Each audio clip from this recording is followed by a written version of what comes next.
The entire room fell into an uneasy silence when the laughter began. It wasn't friendly laughter. It was sharp, mocking, laced with the kind of arrogance that made even the chandeliers seem to flicker. At the center of the golden-lit dining hall of the luxury hotel stood a young waitress, Lena Sael, trembling as half a dozen powerful men in elegant suits turned their amusement toward her. Lena had been working at the Imperial Grand Hotel for just 3 weeks. She wasn't supposed to be in that meeting. She wasn't supposed to be noticed. But fate has a strange way of putting the forgotten in the spotlight. And that night, everyone in that room would remember her forever. If you believe in gentleness, second chances, and the quiet strength that can silence arrogance, then like, comment, share, and subscribe to Gracefulness Empathy. Your support helps us bring more stories that show what true courage looks like. Lena came from a small town where dreams rarely made it past the train tracks. Her father had been a bricklayer, her mother a teacher who taught literature to children without books. Lena loved words. She could write, translate, and speak 3 languages fluently. But dreams cost money, and hers ran out when her father got sick. College had to wait. Bills didn't. That's how she ended up at the Imperial Grand, pouring coffee and carrying trays for people who barely noticed her face. Still, she worked with quiet grace, never letting the weight of reality break her spirit. That night, the main hall was reserved for a dinner with international film investors, a lavish event led by billionaire producer Alessio. Kern, he was known for discovering talent, but also for humiliating those he considered beneath him. Lena didn't know him personally, but she'd heard the stories.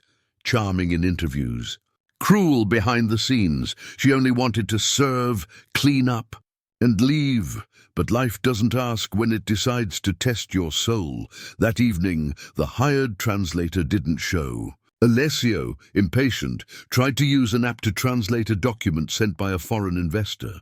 It failed, turning serious business terms into pure nonsense. Frustrated, he turned the situation into a show. He leaned back in his chair, waved the printed paper and laughed. "Can anyone here translate this?" he asked theatrically. Everyone laughed, shaking their heads. Then his eyes landed on Lena, standing quietly with a tray in her hands, invisible. "You there?" he said with a crooked smile. "You've been standing there long enough. Translate this, and I'll make you a director." The room burst into laughter. Lena froze. Everything inside her told her to lower her head, give a polite smile, and walk away. But something small and fierce inside her refused to accept the humiliation. Her mother's voice echoed in her mind. "Even if they don't see your worth, never forget it yourself." Lena gently set the tray down on a nearby table, walked over to him, and took the paper. The laughter began to fade. She started to read. Her voice trembled at first, but grew steadier with every line. The room shifted. Her pronunciation was flawless, her understanding precise. She didn't just translate. She explained, corrected financial terms that even the investor on the video call had phrased ambiguously. Within minutes, the laughter was gone. What remained was stunned silence. When she finished, she handed the paper back, her hands still shaking. Alessio stared at her. His smirk was gone. "Where did you learn that?" he asked, no longer sarcastic. "At home," she said softly.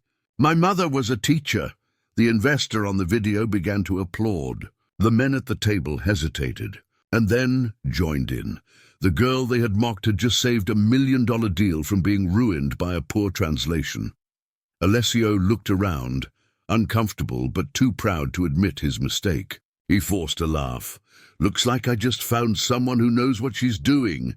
But everyone could feel it. The energy in the room had shifted, quietly, subtly, toward Lena. When the dinner ended, she returned to the service hall, her heart pounding. She didn't expect thanks, much less what happened next. An older woman, the foreign investor's assistant, found her backstage. "Mr. Harano confirmed with his team," she said with a warm smile. "They'd like to offer you a position as a language consultant for the studio's international division." Lena blinked, stunned. She thought it was a joke, but it wasn't.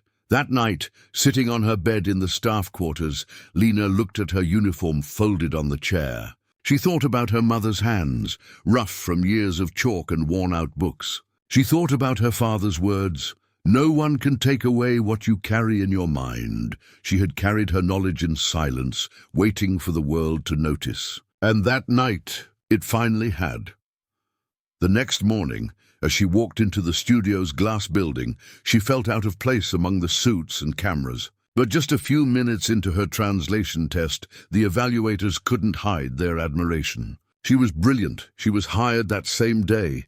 Weeks later, Lena had her own office. She worked as a translator and script consultant. Her salary was modest, but her dignity was priceless. Over time, her suggestions began improving scripts, adding emotional depth and cultural authenticity to international productions.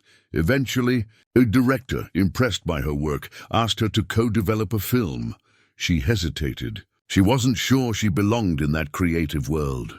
But that same quiet courage that stood up in the Golden Hall whispered, "You do." A year later, the film premiered. Alessio Kern was there, this time as a silent guest. When her name appeared in the credits, Lena Sayel, associate director and language consultant, he looked down, humbled. The girl he had laughed at was now the woman who had elevated his company. She didn't need revenge. Her grace had spoken louder than his arrogance ever could. At the press event, someone asked Lena how it all began.